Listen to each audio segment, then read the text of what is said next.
State Council. Welcome and good evening to you. Good evening, and thank you for having me over with you. Fantastic. Appearing on a different platform. I know most of the time we host you or we conversate with you via other bigger platforms. We talk about State of the Nation and talk about the bigger program and breakfast shows. But remember, today we're taking off your jacket as a politician. How does it feel? It feels that it will then be less hot and be more comfortable. Let me actually practically take Please off do that. Please take off the jacket of a politician.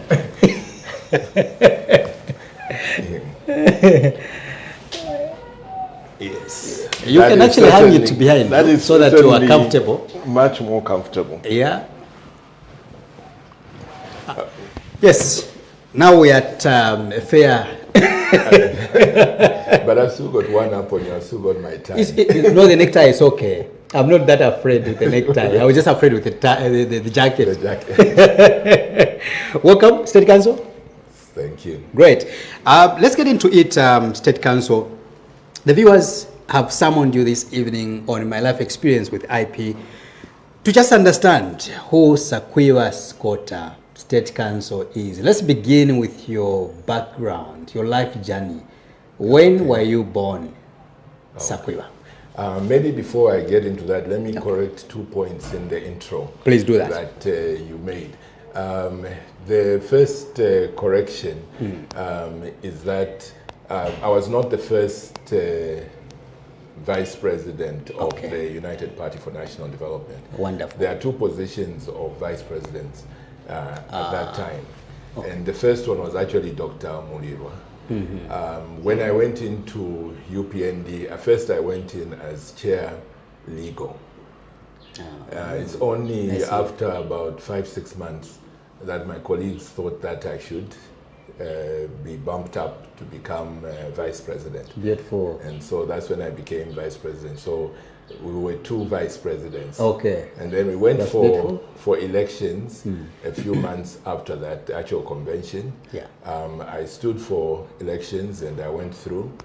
And unfortunately, Dr. Munira didn't go through. He was challenged by Bob Schinga, and Bob Schinga won. So there were two of us, myself and Bob Schinga, thereafter. So you had to compete for you to be elected as a vice president of the UPND, you had to go for an election. Yes. Initially, because when you just formed the party, you can't have the elections immediately then. Okay. So initially, before the elections were held, there was Dr. Mulirwa who was appointed. Okay. And the other vice president position was vacant. Okay. There's somebody who was being courted. Eventually, they didn't come.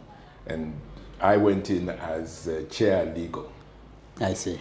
Yes. But once that other person that they were eyeing didn't come in for that other vice presidential, the other members thought, well, the person perhaps who would best be suited to go there is our legal chair. Let's bump him up to vice president. Interesting. So that's when I became vice president. Okay. And then we held a convention some 6 months after I had been appointed. Right. And at the convention, we had to compete to get those positions. So I managed to get in, and Bob Schinga also managed to get in. Right. The other point I wanted to give clarity. Give clarity. You said the chairman of UCA and left it as if that is where it ended. Actually, UCA sort of like grew and transformed into WOZA. Right. And WOZA equally grew and transformed into the Zambia Alliance for the Fourth Republic. That's the one which we had the convention for last week. I see. So it's been growing and growing. And by quite coincidence, it would appear, I was chair of UCA, I was chair of WOZA, and I'm chair of the Zambia Alliance for the Fourth Republic. I see. So at least I'm consistent. That's interesting. We'll get to that later on. turning Okay. to the question Yes. you had. Yeah. I was born on the 3rd of January 1960 in Luansha. So hold on. You are talking about 1960. You are older than Zambia. I'm older than Zambia I see. by 4 years. I see. Okay. So I only stayed in Rwanda for about 2 years. My parents then moved over to Lusaka.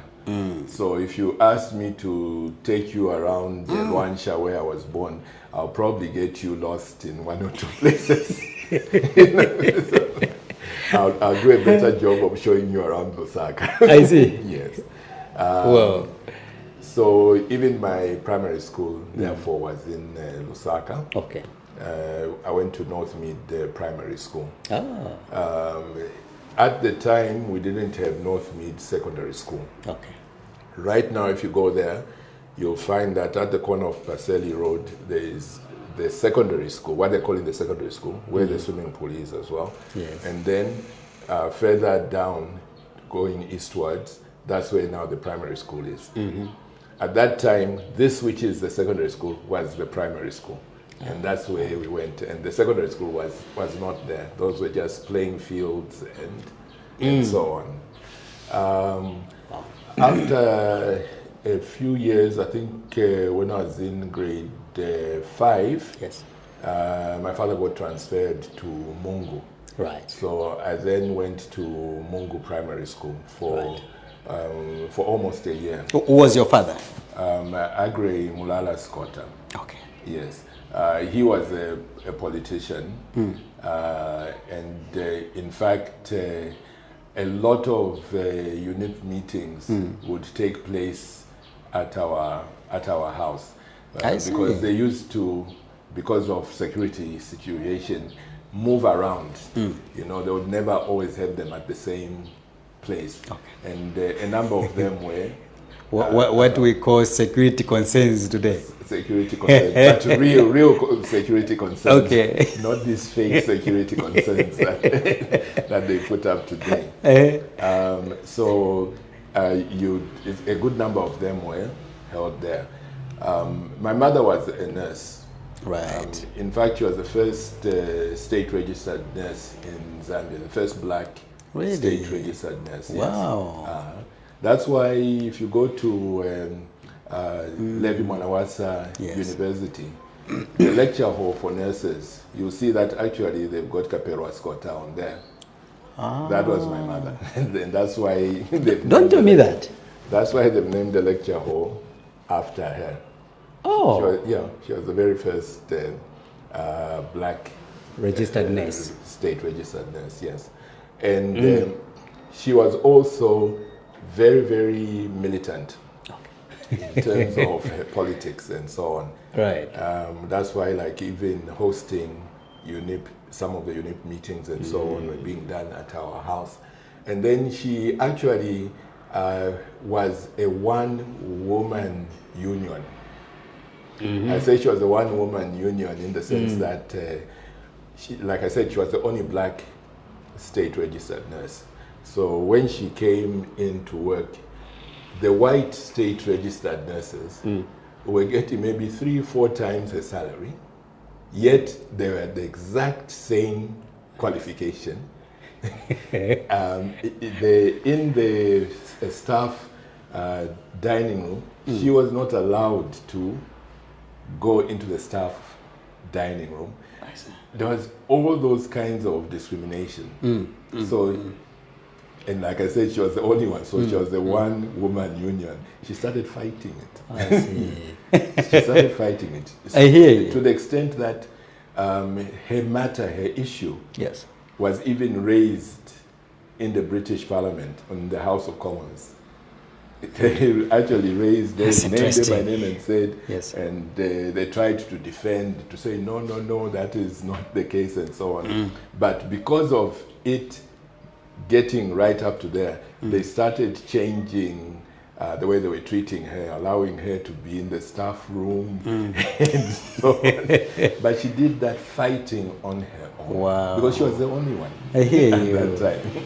So she had no option but to fight. She had no option to the but end. to fight till the end. So even politically, that's why whenever it was needed, and perhaps they had been to these other places too often, these other houses, they would come to our house and have the meetings. This is when we were now back in Lusaka, because like I told you, after 2 years they came back to Lusaka. So grew up in Matero and Lilanda. That's where we grew up. So those meetings some of them would be there. What I then got to learn much later on, even after independence, is that you'd have all these, because they were all comrades, you know. You'd get all kinds of different people who at one time or another would pass through. You'd get the Elijah Mudendas coming in, you'd get the Mainza Chonas, you'd get, you know, all the different leaders. They would, the Changufus, I remember that they would come to our, by then we were staying in North Mid. Right. Yeah, opposite North Mid Primary School. So they would come in, and then they would be talking politics and so on. And I was quite inquisitive, so as a 6, 7, 8-year-old boy, I would be there serving them their drinks and listening to all these stories. Very trying to tap into their spirits at a time. You know, because all of them they spoke so passionately and so graphically that you just wanted to listen, you know, and hear what they were saying. So that was very, very interesting. And some of my uncles, my father's cousins, Sikota winner, Asa winner, they would always also come and would interact with them. Because they were my uncles, it wasn't as if you looked upon them as this strange. It was, oh, this is my uncle, you know what I mean? You're free with them. In fact, I remember one time the three of them went hunting in Kafue National Park. Of course, with licenses, they didn't go poaching. I love that disclaimer. So that was my uncle Athawina, dad, and my uncle Scott Athawina. They came back with whatever animals they had managed to shoot, and because where we were staying was the first place when you're coming from Western Province. Right. We were in North Mid, like I said. My uncle Sikota was out there in past towards Bonaventure. Yes. And my uncle Athawina was on Great East Road. So the first place would be to come to our place, since it was the first one on the way. And so when they came out and were taking out things, I started sort of like in between them, trying to see what is what they've brought. And then Uncle Sikota Winner stepped on my toe. You know, I felt pain. And I said, "Ow!"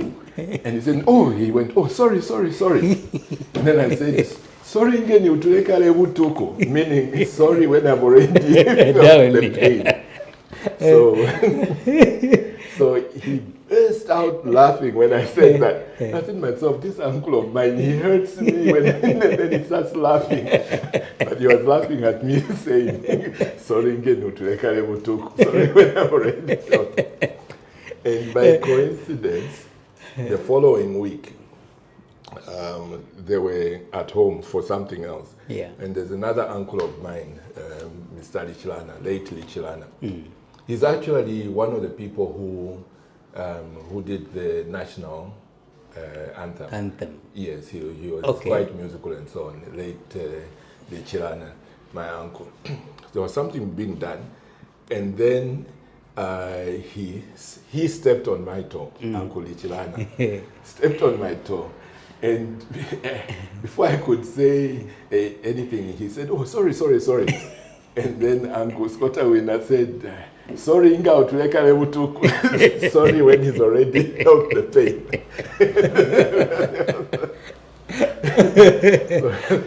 So that was the kind of moments you had. Relationships, and with Uncle thing, I always remember him for laughing at the sorry Inga utuleka lebutuku.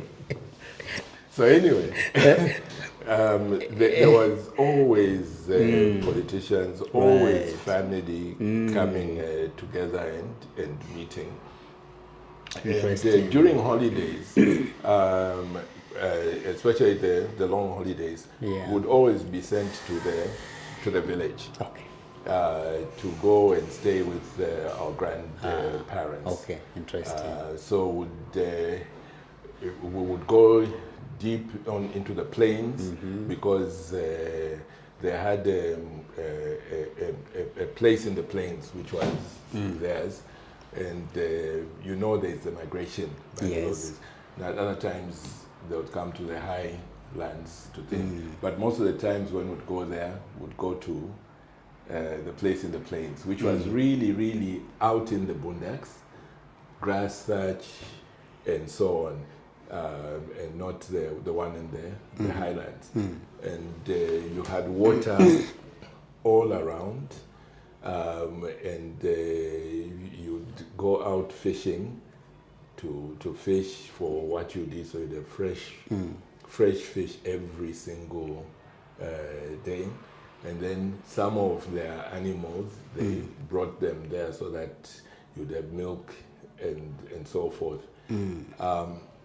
And so you got to get a feel of the village life. And village life. Yeah. You got to interact with other children, village children, and so on.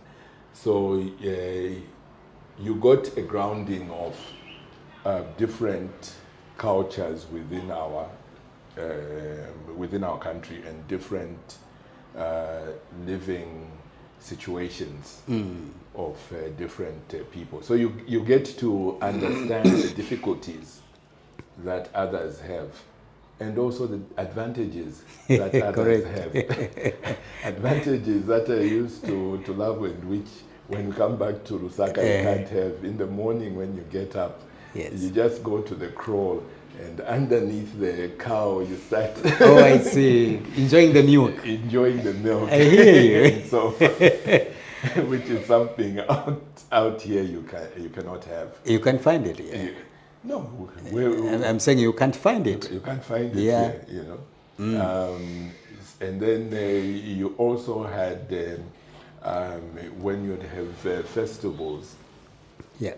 The community out in the rural area was very different from the community in town. Right. Different in that in the rural area, everybody knew each other. Interesting. Everybody.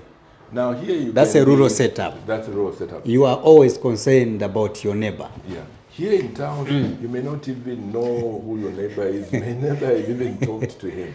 But out there, in the rural setting, the time when we were growing up, although it is changing slightly now, but a time when we were growing up, if you're out there and you're being a naughty boy, anyone in the community, the other ones who see you, they say, no, that's bad. You're not. I see. You know, if you're being policed communally. Correct.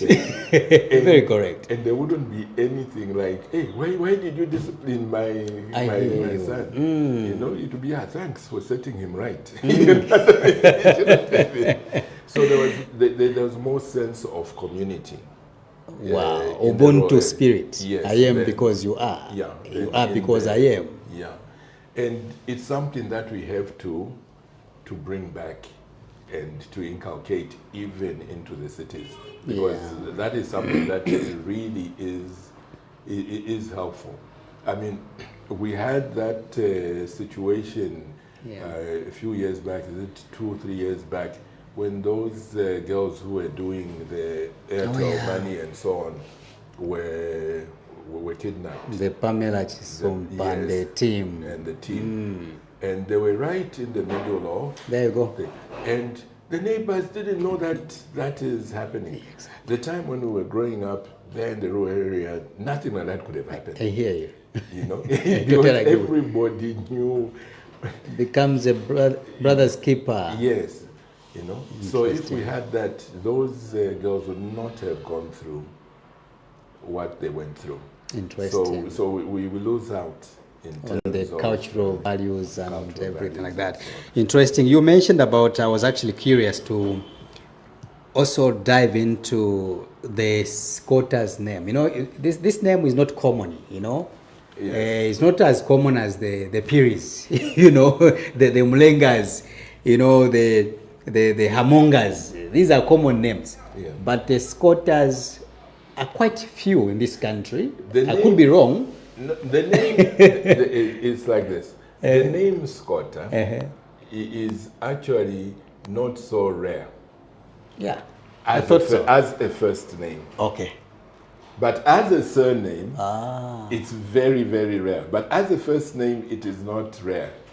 That's how come even my uncle, the one I was telling you about, Sikota was his first name. Correct. Yeah. He's not my relative because of the name Sikota. No, that's just a coincidence. I remember covering your late uncle Sikota some years back, you know. So in my mind, I thought that was your father. No. Well, he was my father. You could say that. Traditionally. Traditionally, indeed. Yeah, he was my father. Okay. So it's a common name, but not common as a surname. Okay. But common as a first name. Very, very common as a first name. Right. Yes. Wow. And those were giants in our political, you know, conversations, in our political discourse in this country. Those were pillars that, if you grew up during maybe in the 90s, in the 80s, you can't run short of the name Sikota. You can't, you know. But maybe the question is, how was life as you were growing up? You mentioned that you're quite familiar with Lusaka. You know, there's no place where you can get lost in Lusaka. You've mentioned about Koba Belt, that you've got, I think, little knowledge around that because you spent... Around Luansha. Around Luansha. Ndola and Kitwe. Oh, Luansha. Yeah, Luansha. Okay, yeah. Ndola and Kitwe because of going there often on business and whatnot. Whereas with Luansha, I hardly ever go there. I see. Yes. So how was life as you were growing up as a kid, as a child? Are you coming from a family which, you know, was already established? Or you're coming from a family which was struggling at the time? Well, there was no real African families which were doing okay. All African families were struggling. Right. One cannot say that the standard of living was good. Okay. But at the same time, I must admit that I was fortunate in that since both my parents were in gainful employment, I wouldn't say we were right down there. Yeah. We were between working and middle class. Right. We were there. So at least there was constant food. But in terms of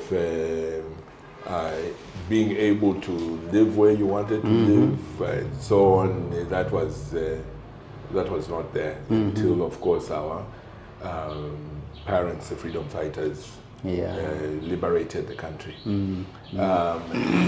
And one thing, though, that I must point out Yeah.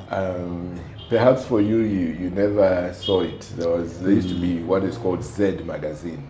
It was. Oh, okay. But maybe in the archives you may have seen Okay, some of them, or maybe you've heard of Z magazine. Yes. Yeah.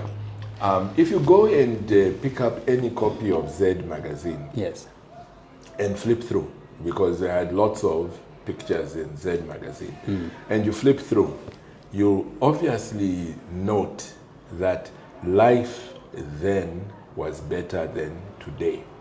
You'll note it because when you just look at the faces of the people in there, the pictures taken of ordinary people, of teachers, marketeers, policemen, students, when you just look at the pictures themselves, you see very healthy looking people. Very healthy.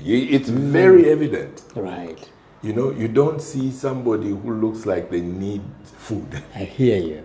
Now you have pictures of marketeers, you have pictures of policemen, of teachers. Who are always in need. Who look as if they haven't had a meal in years. Yeah. I'm dead serious. Just go and pick up any Z magazine. I hear You look at the clothes that they are wearing. You'll see that, oh, this is really nice and clean clothes that this marketeer at the market is wearing. You can see from the picture that, no, this is, and compare with what you see now.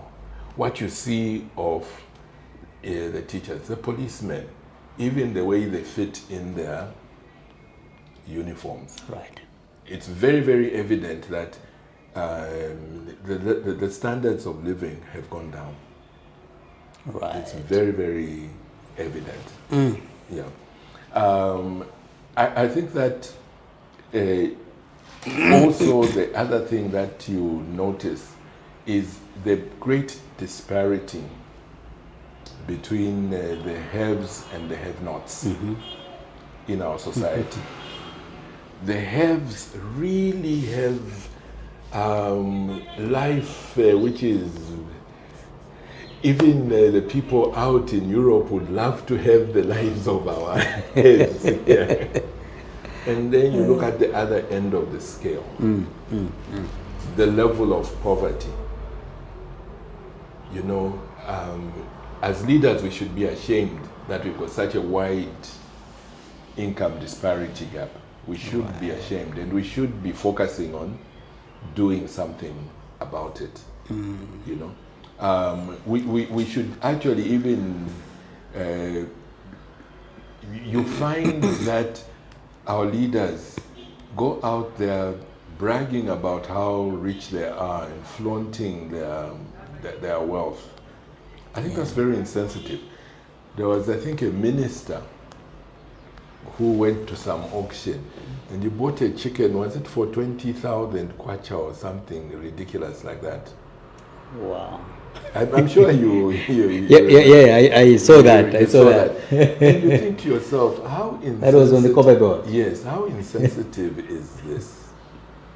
You've got people who are really down, and there you are, in order to show off, say, me, I buy chickens 20,000, and it's nothing to me. You know, you get people who had very little, and all of a sudden, now that they're ministers or now that they're chairpersons of committees in their party, they've got mansions. And this is just within a period of 3 years of them coming into power. Look at the way their lives have transformed for the better. And then look at the way the lives of the ordinary Zambian has gone downhill. The number of people who are walking to work because they cannot afford a minibus to go to work. So they'll get up 3 in the morning, start bathing, 4 a.m. start walking from wherever it is up to town, because they have to walk about 3 hours to get to the working place. Yeah. And in the evening again, because they can't afford to get on a bus. So we really need to change and lower that income disparity gap. Balance the equation. Balance the equation. We should. I'm not saying that you should not aspire to be rich. Yes, you should. But then you should not be going out there and bragging about it and flaunting it in people's faces. Right. You shouldn't be doing that. That's being insensitive. We'll get to the leadership of yesterday and the leadership of today in a little while from now. But let me just push in one important aspect. You are a lawyer. Today you hold the title of a state counsel. Let's begin from your inspirations. What triggered your mind? How did you become or decide to study law? When? What happened? This may sound very odd. Yeah. I didn't aspire to become a lawyer. Oh, you didn't aspire? No, I didn't. What happened is, at the time I finished my high school, by that time my father was in the diplomatic service. Right. So I was in school abroad. Okay. And when applying for university, because we were abroad, I applied to English universities. Okay. And what happens is the application form, you apply to 5 universities on the form, because they have a standard form that you do. And then it's sent to them and then they choose you. I actually wanted to do computer sciences. That's what I wanted to do. Don't tell me. Yeah, that's what I wanted to do. I wanted to do computer sciences. And I told Dad that I wanted to do computer science. He said, no, you can't do that. No. Computer sciences, you just be a backroom boy. You know? And I said, no, that's what I want to do. So he said, okay, let's make a deal. Half of them apply for law, half apply for computer sciences. And then once we get to the whatevers, we'll then discuss further as to which one you go for. So I thought to myself, okay, to get him off my back, I'll do that. But when the results come and they've accepted me, I'll still insist that I want to do the computer sciences. And then, to my horror and surprise, when the results came back, the ones where I'd applied for computer sciences, all of them said no. All the ones for no. Yes? Yes. Interesting. I didn't know my father was so influential. No, of course he didn't. He foresaw your future. No, of course he didn't influence that. But it just happened that then I had no choice but to do law. Wow. And then I went and I started doing it. That was in which year? That was in 1977. Wow, it's a long time ago. Yeah. So wow. Then I started thinking to myself, well, this isn't so bad after all. This isn't so bad. As I grew into it and started actually liking it. But wow. I had wanted to do computer science. And my father, I think, didn't realize how big it was going to become. At that time, I see. he was in that, this boy, what is he doing? I didn't know it would become so big either. Right. But it was just that I had the interest. The interest in it. I had the interest in it. So actually, the degree I took was a dual degree. Okay. I did a majors in law and politics. Oh. And I minored in mathematics and psychology. So those are the qualifications I have. I have legal, political, mathematics, and psychology. Wow. Of course, maths and psychology at subsidiary level, and the other one as the main. Yeah. So after graduating, of course, to practice, you have to go to. Then it was called Law Practice Institute. Okay. Now it's called Ziale. Yes. You have to go to LPI. I went there. I managed to pass on first sitting, and then my father knew several law firms. He told me that he was going to speak to his friends. In particular, he said he would speak to State Council Mahenza Chona. Okay. He would speak to State Council Daniel Isulo, and he would speak to Mr. Musa Dudia. And I thought to myself, no, I don't want that.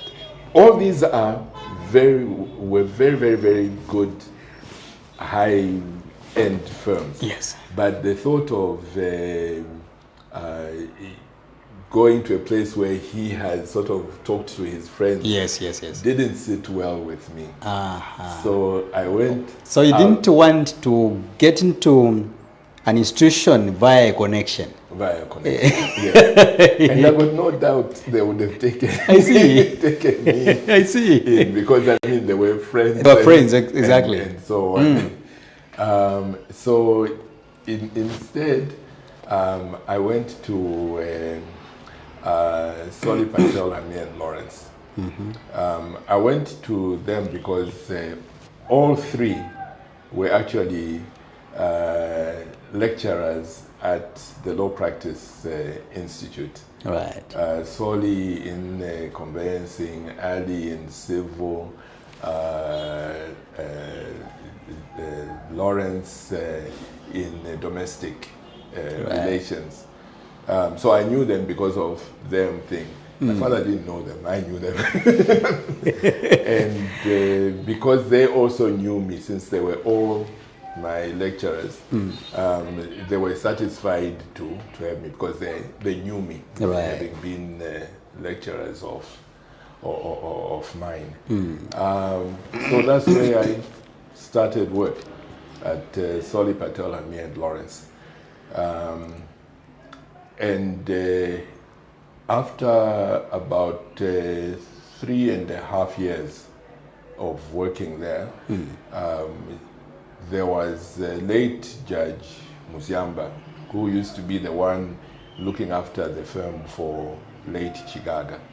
Right. And late Muziamba was just about to be appointed judge. Right. So there was nobody to run Chigaga and Company for late Chigaga. So he approached me. I don't know who recommended that he should approach me, but he approached me and asked whether I would be interested to become a junior partner who would be looking after the firm.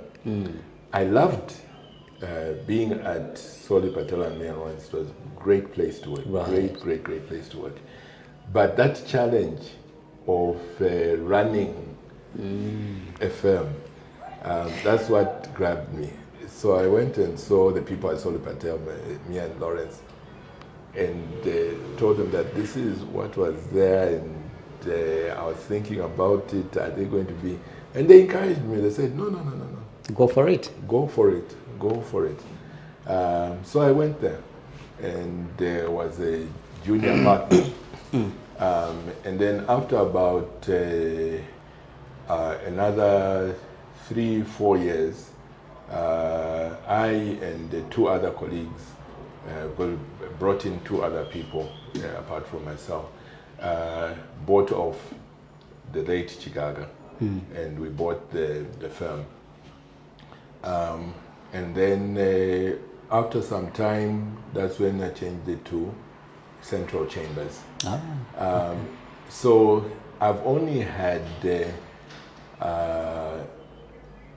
2 employers. The first one was government. Right. Because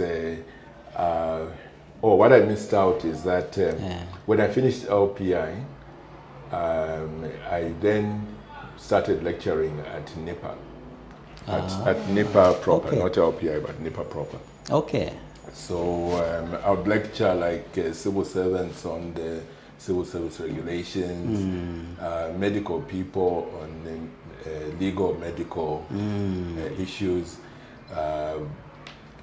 surveyors also had a component which was legal. I would lecture them on the legal part of of their course. And at the same time as I was doing that, I decided to do a postgrad diploma in international law and diplomacy here at UNZA.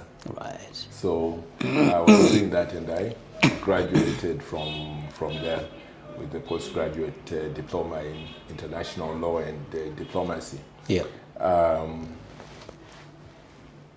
After that is when I went to Socio-economic and Lawrence. And also because I had actually done my attachment, because you need to do, when you're at LPI, you need to do attachment. I did my attachment at Socio-economic and Lawrence. Okay. So they had 2 points at which to pick you, to incorporate you. Yeah, they lectured me, so they knew me. And also I did my attachment there, so they knew what your background, work ethics your performance, and so on.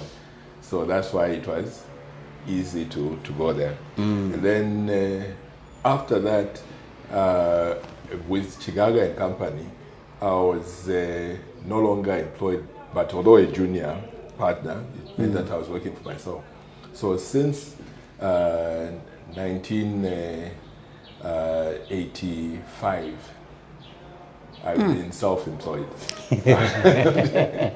From 1985? Yes, I've been. You've been your own boss? I've been my own boss. Your own employer? My own employer. So, in fact, it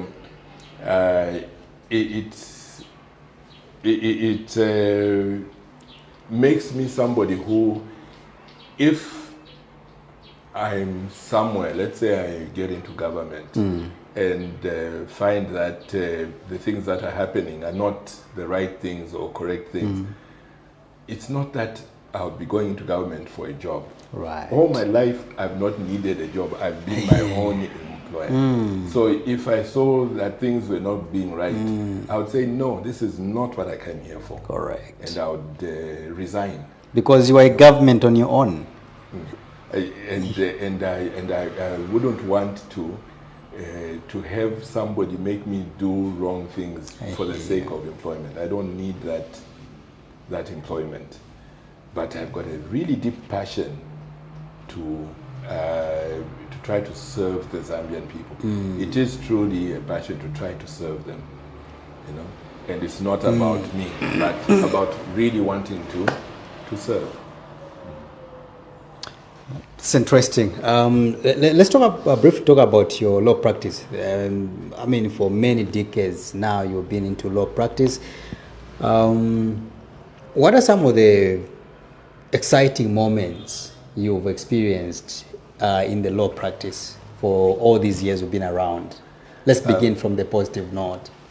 Don't look at me like I'm crazy, right. But the most exciting part of my law practice is when I was arrested. Don't look at me like I'm crazy. No, I hear you. I will not judge you. Don't look at me like I'm crazy. And I hope the viewers not judge you. I was arrested, I think, was it 92 or 93 or something like that, in the 90s. What did you do? I was arrested for a traffic violation. There's more to it than that. What is there? I think these are the stories State Council people don't hear about where you're coming from and the difficulties you've endured. They just see you as a State Council, you know, and this big politician. I was arrested for a traffic violation. And what was interesting is that when I appeared in court, I had over 50 lawyers. No, you can't tell me that. I'm telling you, it's a fact. I had over 50 lawyers. 50 lawyers? Yes. Wanting to represent you? Yes. Perhaps let me give you the backstory. Oh my gosh. Please do that. That's only to make some sense. Correct. At the time, we were representing first Republican President Kenneth Kaunda. Okay. There were 8 of us who were representing him on those treason charges. That's what makes it so funny. The person who was on treason charges had 8 lawyers. The one who had the traffic offense had 50 lawyers. It's quite unique, for sure. What had happened is, whilst we were defending President Kaunda, at that time, it was in the Supreme Court building, those ones which are the Supreme Court buildings. That's where the trial was taking place. And we used to park in front of the Supreme Court building. And that's what we were doing every day. One day, I don't know for what reason, the police decided that we should no longer be parking there. And it just so happened to be a day when I was almost late for court. I still had, or maybe just 2 minutes or so to get into the courtroom. So I parked in the usual place, closed the vehicle, and was going up the stairs. And this policeman comes running. No, you can't park there. Move your vehicle. Move your vehicle. I said, no, but we all. No. I'm late. I said, I'm late. Okay, when I come out, I'll move it. And I went into the courtroom, and we did the thing. Now lunchtime, when we were finished, I come out, look for my car. It's not there. Don't tell me. Yeah, it's not there. Look around, my car is not there. Your vehicle disappeared? Yeah, they had come and apparently lifted up and towed it away. And then whilst I'm looking, these 2 policemen come and grabbed you. Me. He said, yes, we've been waiting for you. I said, where's my car? Come, that's you. They took me Central Police. Take off your shoes, take off your belt. Why? No. Failing to obey a traffic officer. By then, that's funny indeed. By then, word spread that I had been taken in to the thing, and some of my colleagues came. I remember one of them was Nelly Muti, the current speaker. She's one of the ones who came to represent you at the police station. Okay, to see you. To see me. Oh, I was behind the counter, shoes off, belt off. I see. And I think it was even a Friday. I think it might even have been a Friday. So I was going to spend the weekend in the cell. The other one who came is Sachika. There was a lawyer, Sachika. Okay. He also came he was one of the lawyers as well who was representing KK. And they managed to convince the DPP that, look, this kind of offense, why are you going to put it? So they didn't lock me up, but they still insisted that I appear. The matter goes to court. Goes to court, and I appear in court. So word went round. On the day when I was supposed to take plea, this is not it's not a joke, it's real. I hear you. 50 lawyers came up to place themselves on record that they were representing me. Don't tell me. So the whole courtroom was full just of lawyers. Because there were 50 of them. So one by one, they would get up and say, I'm Sakwiba Sikota from Central. Of course, I wasn't representing myself. I'm just using it as I'm Sakwiba Sikota, Central Chambers, and I'm one of the lawyers representing the accused. They sit down. The next one comes up. It took the whole morning. Doing the introductory. Then the court set a date for when the trial would commence. So we went off. And then before that date, and Nole went. And it died like that. That's how the case ended. That's how the case So when you ask me about the case which really sticks in my mind, I've never heard such it's before. the one where I got arrested. Exactly, exactly. I mean, I've read and also witnessed quite a number of court cases, but also covered some of them. I don't know if there's any case which has had 50 lawyers. No, I hold the record. Exactly, you do. I hold the record. You do. Yeah. But what is really nice about that? It's not that nice that they came for.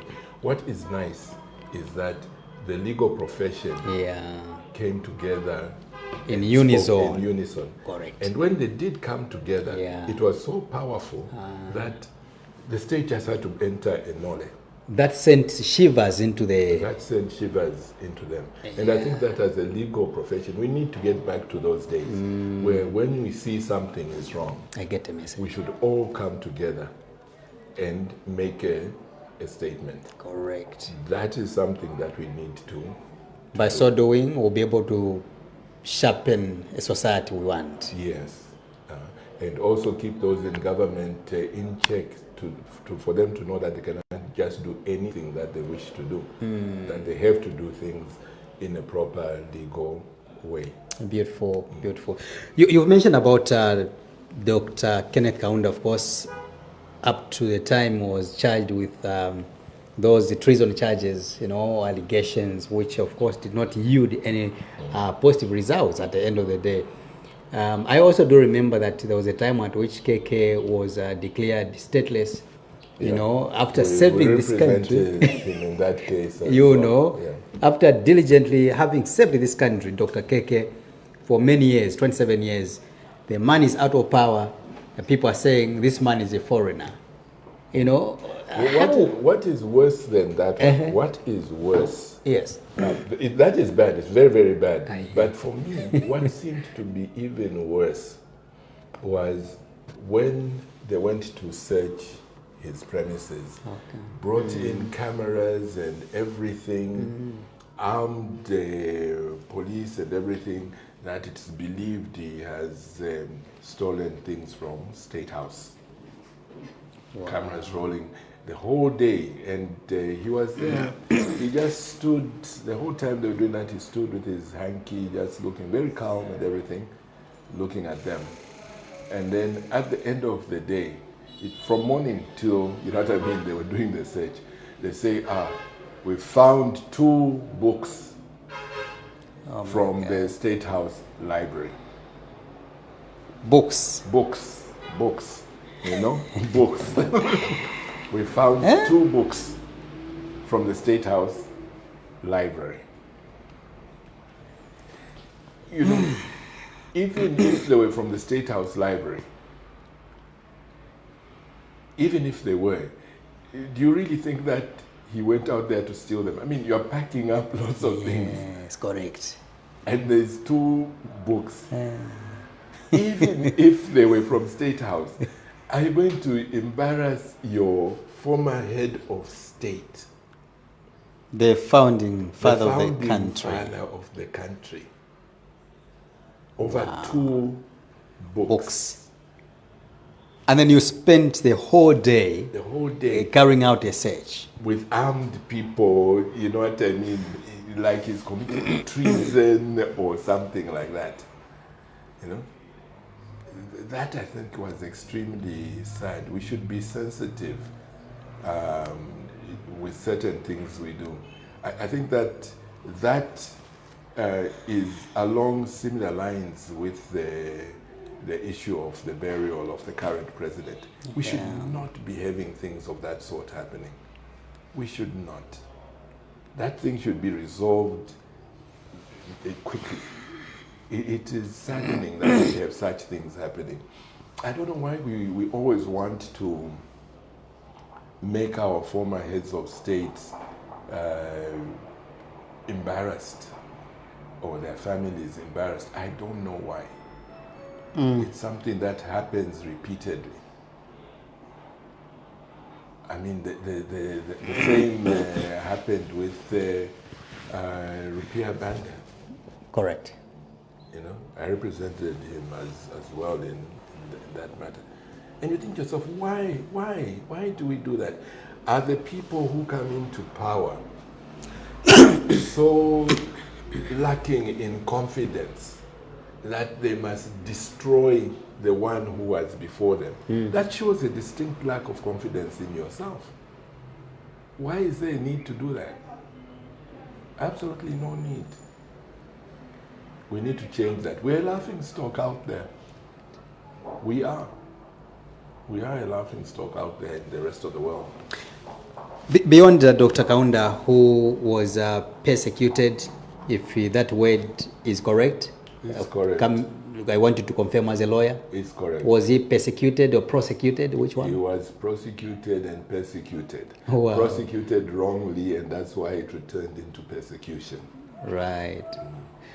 Chiluba also comes in, the man who was at the helm of persecuting his predecessor at the time in Dr. Kaunda, declaring him as a man without a country. He was called, no, he was from Malawi, from other countries.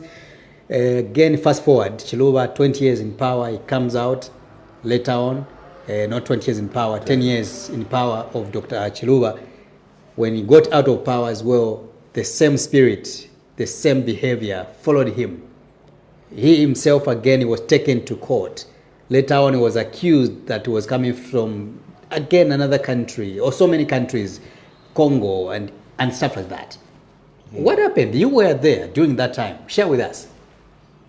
I think that one of the bad things about all of those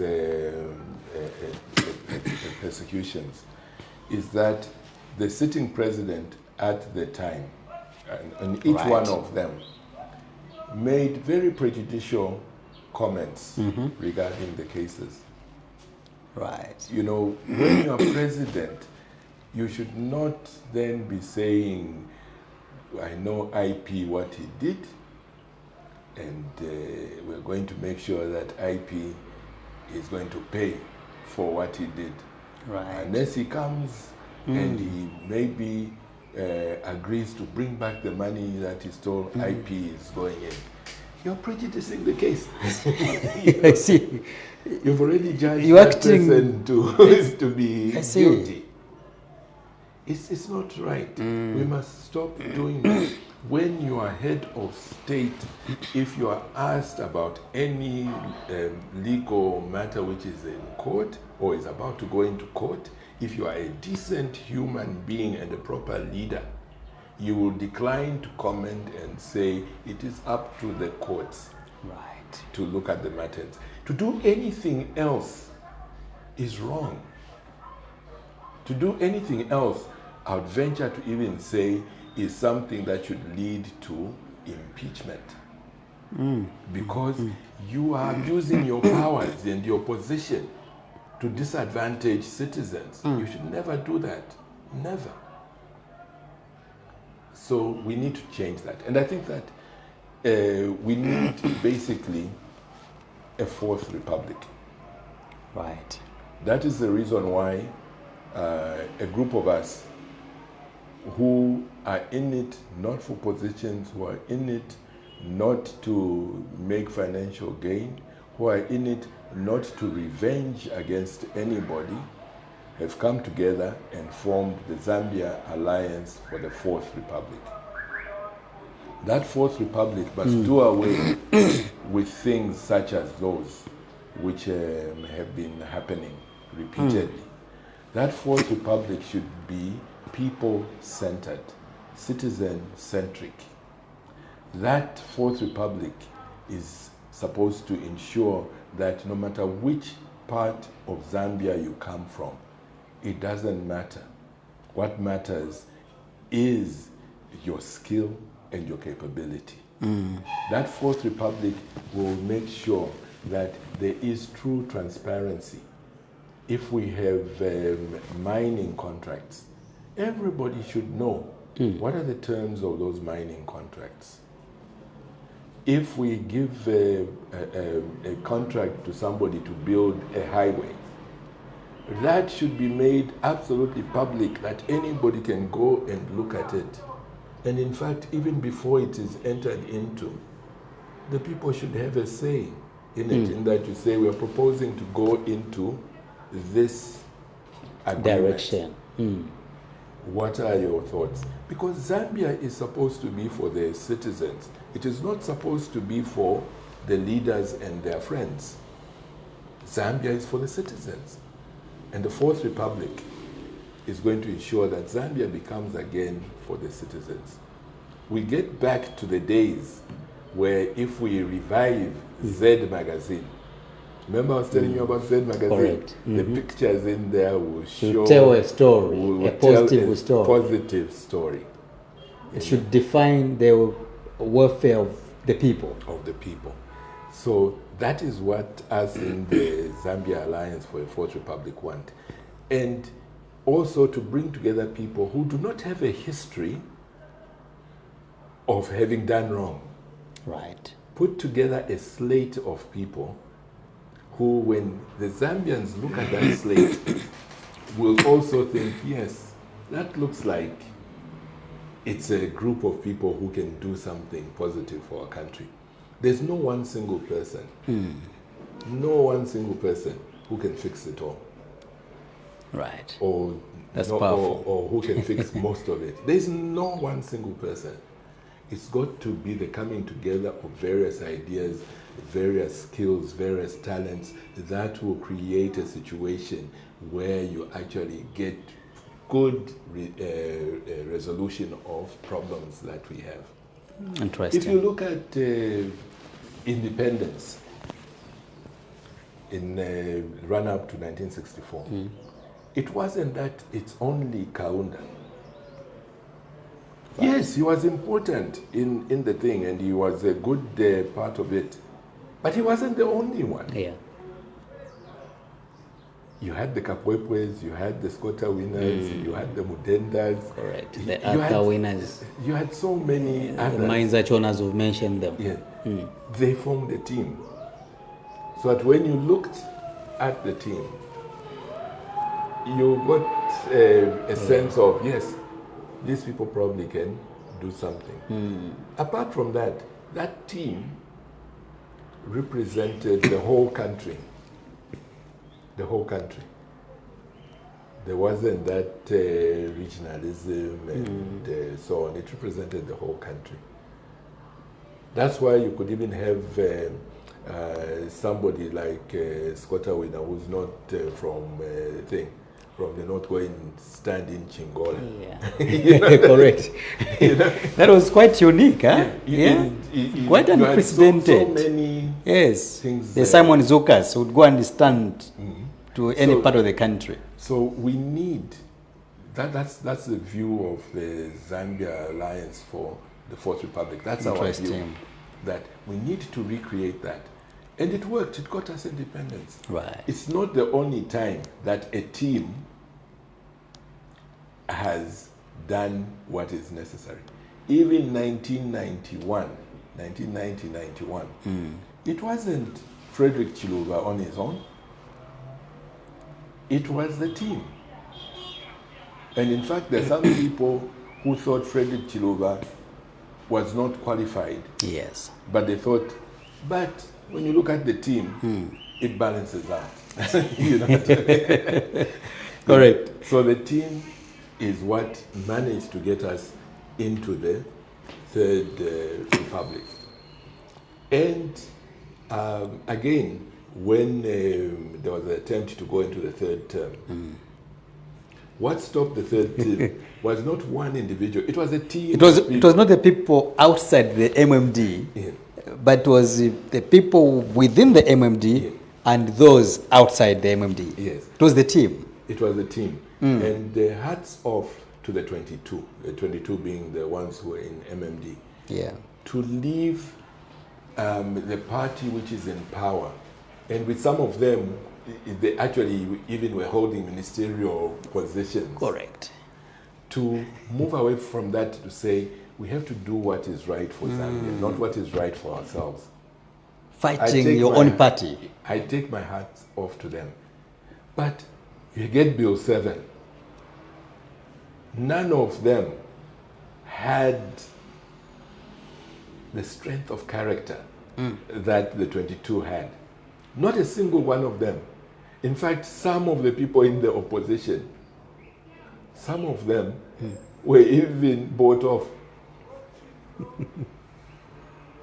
That is sad. One would say those members from the UPND, they were being loyal to the party they served. No. So they couldn't. You should be loyal. Go the defined way. You should be loyal, first of all, to the Zambian people and the constitution. Your party should be down there. Right. You cannot say, I'll be loyal to my party first. If your party is doing the wrong things, you must be loyal to the people of Zambia and the constitution of Zambia first. And your party comes under that. If you're going to say you're going to be loyal to your party over loyalty to the Zambian people and the constitution, you do not deserve to be in government. You do not deserve to be there. We need to bring about a new way of thinking. The Zambia Alliance for the Fourth Republic is going to do that. And that's why we need to move from the Third Republic to the Fourth Republic. That is absolutely necessary. One of the things which struck me, and I was wondering, is the Attorney General not seeing what he is saying? What do you mean? With Bill 7, civil society, the churches, professional bodies like us, the opposition, everybody was saying, this Bill 7, this is not the right time for it. Put it off until after the elections and do it properly and do a wholesome review. And they said, no, this is okay, this is going to, it's needed and everything. And people are saying, this is not going to last if you're going to do it in this fashion. Even the Constitutional Court told them, no, you're doing it wrong. But they ignored all that, pushed it through, in spite of what the people were saying. I think it came through, was that thing? December, end of December, right? Yes. Yeah, end of December. We've not even gone 6 months. This is the third month after December, isn't it? Correct. The third month after December, the Attorney General goes and announces that there's a need for us to do away with this constitution and we are going to repeal it and come up with a new one. I couldn't believe he was saying that. Everybody was saying, do this properly after. This thing will not last. They said, no. They pushed it through. Now, it hasn't even lasted 6 months. They're saying within 2 months. We need to get rid of it. We need to get it. It's useless. We need to get rid of it. He said after the elections, we need to have a new constitution. Yes. So why did you push it through? Wow. Why did you have so much contentious discussion around it? Why did you put the Constitutional Court in the embarrassing situation where they've said what you're doing is wrong, you start doing exactly the same thing again? What do you expect the Constitutional Court to do? And you're pushing it through. Can we say that they were maybe complying to other voices coming from the CSOs? Because in as much as some people, including yourselves, you said no to Bill 7, and some people, of course, protested against Bill 7. But others, they endorsed that. I hear you. I'll come to that. Let me just finish this point out, and then I'll directly come to that. Right. You create a situation where you put the Constitutional Court in a totally embarrassing situation.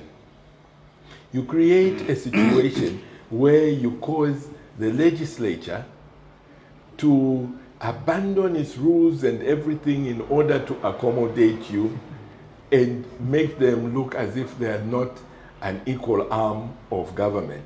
You create that mess in terms of our constitution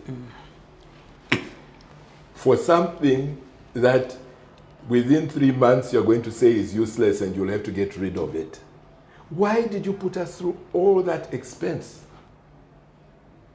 all that expense if you knew that after the election you're going to change it? I think that for that very, very reason, Zambians should not vote them back in. If they can do such a thing, Wow. they do not deserve to be coming. Now, to answer the thing you're talking about, the CSOs and so on, there are those which are, can you put some of those CSOs, give them the same weight as the Catholic Church? Which one is weightier? Well, but I will tell you that there's which one is no church is bigger than the other. There's no tribe which can be deemed to be bigger than. I didn't say between the churches. No, you said which one would beat maybe the Catholic Church, for example. Yeah, so I'm trying to amplify that argument as well, that others and HH will tell you that there's no church or voice which is bigger than the other voice. I'll come to that. I'll come to that. Don't worry. When I promise I'll come to it, I always do. You will eventually come back. Yeah. Now, you can weigh how long has this thing existed, this organization? What is its track record? And you can weigh. Right. Of course, it's subjective, but still more, one can make a subjective assessment. And quite clearly, if you look at those who are saying no, don't, and those who are saying yes, it's like that. The prominence here. Yeah, it's like that. There's no doubt about that. But let's say it wasn't. Let's say it was equal. Let's say. These people were saying they're going through with this because these are non-contentious. That was their justification, isn't it? Yes. Now, if you have two opposing parties who are failing to agree, you cannot use the word that it's non-contentious. Then it's very contentious. You can. So but the mere fact that people are not agreeing becomes contentious. Yes, either way they lose out. Either way. They can't make that argument. I'm sure you see the point I'm making. And as a result, you have this ridiculous situation where we're going to have the shortest lived constitution in the history of Zambia. There's no other constitution which would be as short-lived as this one. That is because it was done for ill motive. It wasn't done with... Let me take you back briefly, State Council, of course, as we begin to count down to our show. I will skip maybe Rupia Banda, who also went through the same, court process, immunity having been removed at the time. But of course, as a country, I would say we gained nothing from those allegations which were leveled against Rupia Boys and Banda. We come to, of course, Michael Sata, maybe because of his death, might have helped him to escape through that. Mwanawas as well, through death, he might have escaped through that. We jump and come to Edgar Chagwalungu, the later again. ECO seemed to have been your friend, your close friend. Each time you would eulogize you, you to call, I want to call my friend Saki. How did you come to know or to connect with ECO? Let's begin from there. Through the legal field, there are some cases that we did together, and then there's in fact one big case that we did to get to. There are several, but the one of them that I can talk about is the Gabon disaster. If you recall, the Gabon disaster victims were represented by myself and late President Edgar. Of course, then he wasn't president. Edgar Lungu. We are the ones who managed to get them the compensation paid out to them that they had. Beautiful. Yeah. And then there's other cases that we worked on together. Some of them for the Post newspapers. Yes. There's one or two, three that we worked on together with him on behalf of the Post newspapers. And those were, the Post newspaper cases were always very, very interesting. Very interesting. Interesting. Yes. There were, anyway, I'll come back to Okay, them. okay, Otherwise, sure. I'll sidetrack No too problem. much from, No problem. from your question. And so we had that relationship. Following the Gabon disaster matter, we then also linked up in that we became business partners. Oh, Yeah, in one item. okay. That item being there's a building that we got. It wasn't just Right. it wasn't just late President Lungu. and myself. There were others who were also partners, equal partners. And we had late Andrea Masia. Okay. Right. His lawyer, he was also a partner. We had Judge Nicola Sharp Piri. Then, of course, she wasn't judge. She was a partner. Right. And we had another partner. I smile because it makes it a very interesting mix of partners. The other partner, Who was that?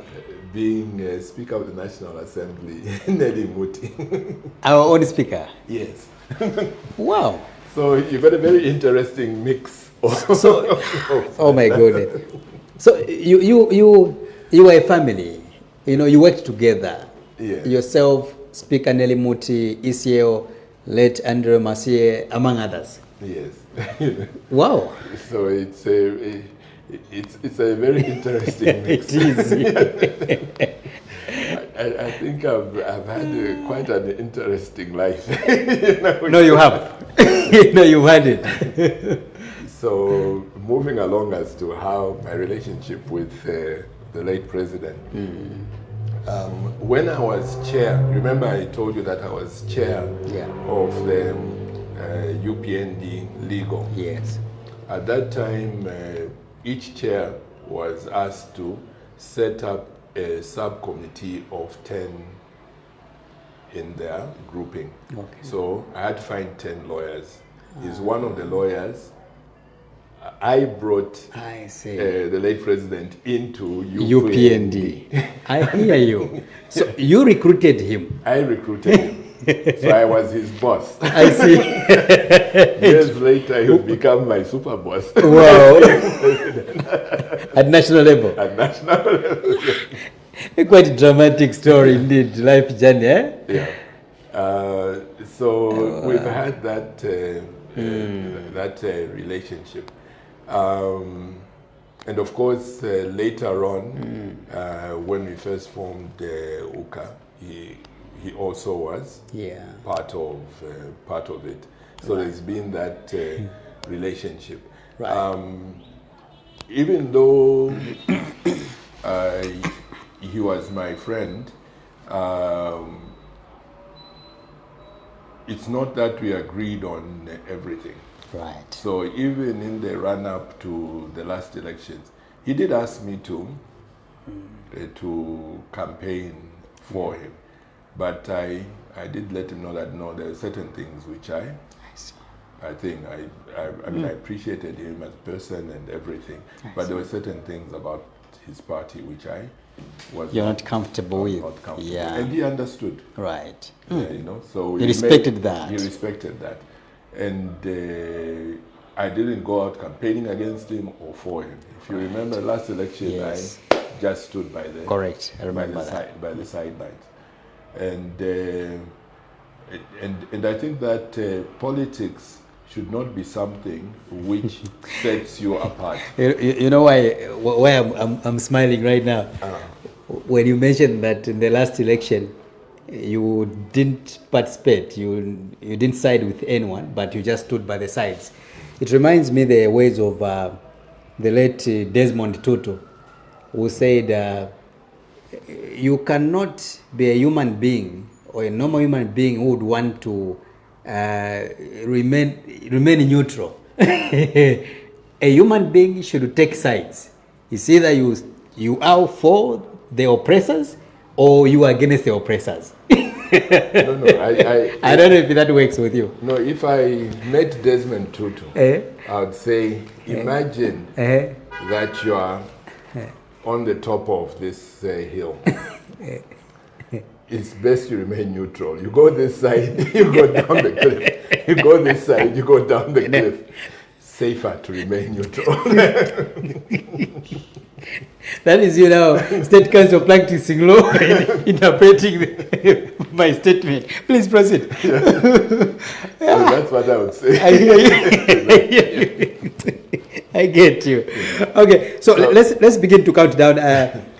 You and Isiao, the relationship you had in UKA. Your main aim was to unite the opposition, to build one strong opposition ahead of the election come this year, 2026. Would you say that you achieved your mission? Because it was under your reign as the chairman for UKA, for UKA. When we saw a lot of confusion, to the extent where even Isiao himself decided to abandon you and the UKA, which today is never talked about it. I don't know what went wrong. Maybe you can take advantage. No. I think that with everything, you have a metamorphosis. Right. You'll have a caterpillar turning into a butterfly. So you have UKA. It will mold away some, like in a metamorphosis, some parts will mold away. And then you have metamorphosis into a beautiful butterfly. So a similar kind of thing happened. Those other parts which were molded away were important at that stage. Right. But in this new formation, they are not there, but they've left a formation which is beautiful. Like a butterfly, a beautiful thing. Now that butterfly did not remain... Is that butterfly flying? That butterfly did not just remain on its own. Okay. That butterfly also merged with others into Woza. Right. Which was larger and more beautiful than the butterfly. Woza did not just remain like that. Woza, as you have seen, merged with others as well. Right. And came up to become the Zambia Alliance for the Fourth Republic. Right. A very beautiful entity. An entity which, like those founding fathers of ours in 1964, provides a team that you can look at and say, yes, that looks like a team that can do the job. Provides a team like that 1990-91 MMD slate. Provides a team like that slate which said no to the third term. So we are producing a slate which will do important things for our country, just like those other slates, that will take us from this failed Third Republic into a Fourth Republic, where truly you will have the judiciary being independent, where truly the legislature will be a check on the executive and not a praise singer. How will you do that if you were to be ushered into power? How will you make the three arms of government be truly independent? Will it be via another amendment to the Constitution, or you leave the Constitution the way it is, but you actualize the realities? With the Fourth Republic, what the Zambia Alliance for the Fourth Republic will do is we're going to bring in a new constitution. Right. But that new constitution will not be driven by us. That new constitution will truly, truly be driven by the people in the manner in which the Constitutional Court had said it should be done. Right. We shall make sure that we follow what was there, so that the constitution that comes up will be truly the people's constitution. So that we, the people, will make sense, and it's not just there for window dressing. Right. And one of the things that we will be encouraging Zambians to consider, of course it's up to the Zambians to decide, we would ask them to consider making it that you lessen the powers of the president. All these appointments, really, all of them should truly go for vetting by the legislature. Right. And that ratification process must be a true one. Not currently where you have names are taken to various organizations, whether it's to Law Association of Zambia, whether it's to ACC and these various bodies. You find that at times maybe Law Association of Zambia will say, no, that one is not qualified. Or ACC will say, this person, there were these queries about them. Yeah. But when it goes to Parliament, that report from Law Association of Zambia, look at it. You look at the one from ACC, say no, let them come through. Wow. Those reports should mean something. Right. The whole reason of having them is so that you have proper vetting of people who go into those positions. Right. Once they've been put in those positions, you should not have a situation where they can just easily be thrown out. There must be true security I see. of tenure. The Zambia Alliance for the Fourth Republic will be urging Zambians to critically look at that. You need to have a situation where the people in the judiciary feel that they truly have got security of tenure, that if they make a decision which is against the government, it doesn't mean that that's the end of their work. It's really surprising that during the time of what is supposed to have been the harshest government, because it was a one-party state, the UNIP government, you had a situation where the president's own son, Correct. whilst the president is a sitting president, not an ex-president, no, a sitting president, is convicted and sentenced to death by a judge. And the president is just watching. And the president doesn't go and say, you have been removed and whatnot. The president lets the thing go up to appeal. Okay, eventually on appeal in the Supreme Court, the thing was in. But the point is, that judge did not get hounded. Right. Imagine today.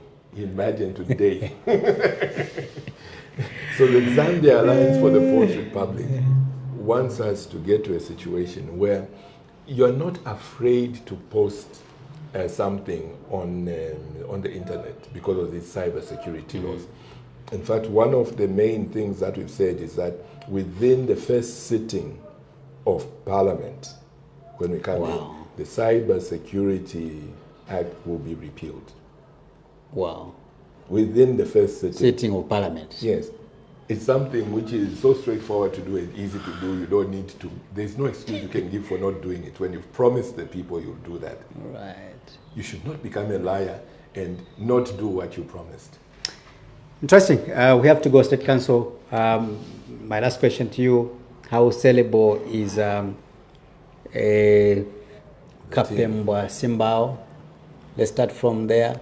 You've also brought in Yusuf Dodia as well, yourself as a chairperson. When you look at yourselves in there, one will just look at the faces and look at yourselves. I think there's something maybe lacking there. Why from the time you elect these members, or you were elected into the leadership, but you have not seen people, jumping to join you? Said, we now have direction here. What will be your comment around that as we go? My comment is this.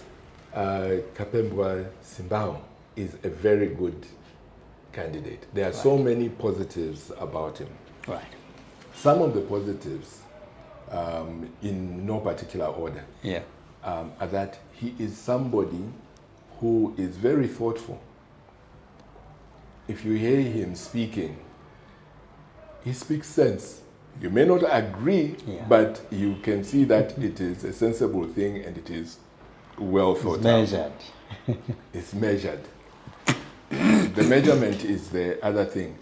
I don't know whether Kapemba Simbao knows any swear words. Because I've never utter any swear word or speak ill of anybody. I've been, I'm not knowing him for the first time now. Yeah. I was in Parliament when he was in Parliament, when he was a minister with MMD. That's the time when I was in Parliament. So I've known him. Even in the debates in Parliament, you can see that this is somebody who thinks. You know. The third thing, which is positive about him, is that in spite of us recognizing that he's got a sharp brain, he doesn't go around believing that he's the one who knows it all. You know? That he has all the... He still wants to behave as though he doesn't know. No. He wants to listen. Right. It's not just a question of behaving. It's what you have to... He wants to listen. Right. And he listens. And then he will evaluate what you have said and come up with a position. You know? What I was telling you that one of the problems we have is this Messiah complex thing that only I know. I will fix it. Nobody else can fix it. That is absolutely wrong. And that perhaps has engulfed the opposition. The Messiah syndrome, you know. Not just opposition, even the ones who are in power, and especially the ones who are in power. I'm not talking about just these ones. Right. When you go down the thing, Kaunda started off well, and then he got to a point where you're saying Kumulu Lesa.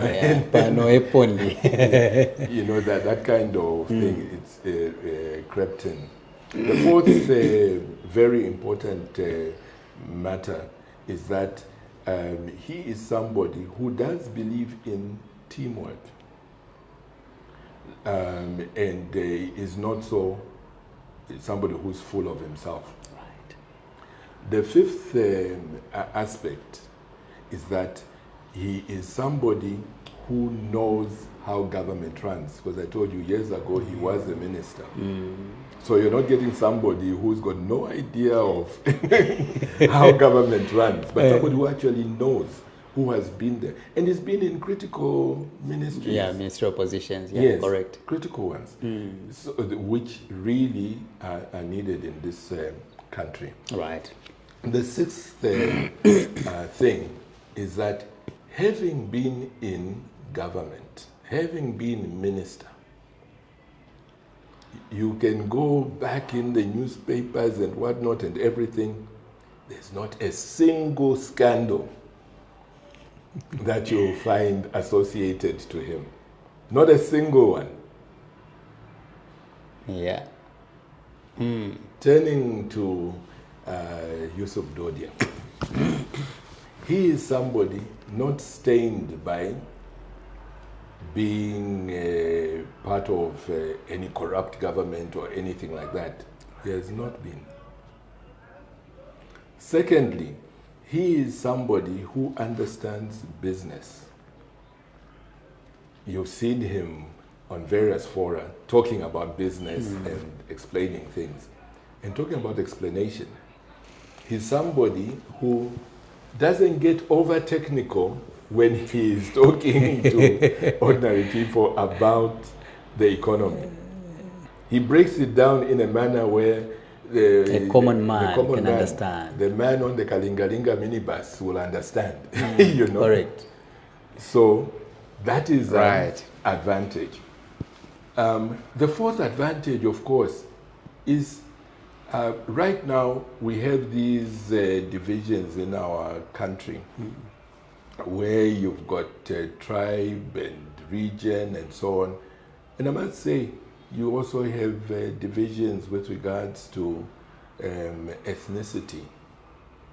It shows you that this is a group of people who are for everybody. You know, he's a Zambian, yes, but it's just a different color. Zambian to a different skin complexion. Different skin complexion, and that should make all our brothers and sisters feel, yes, we are part of this. Right.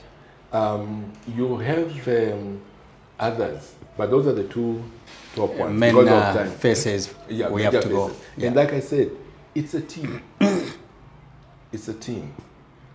And we are going to be having a press conference very shortly, where the full, not the full extent, but the expanded team will be shown. Right. One of the reasons that there is a bit of a delay on it is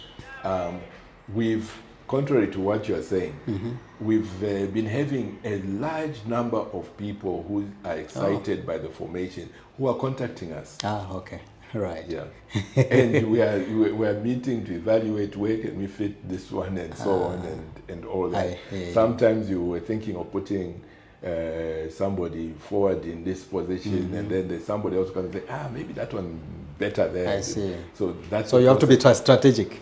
Yes, we need to do that. Right. We need to do it in a manner where it's not just like anybody comes and say, okay, you are there.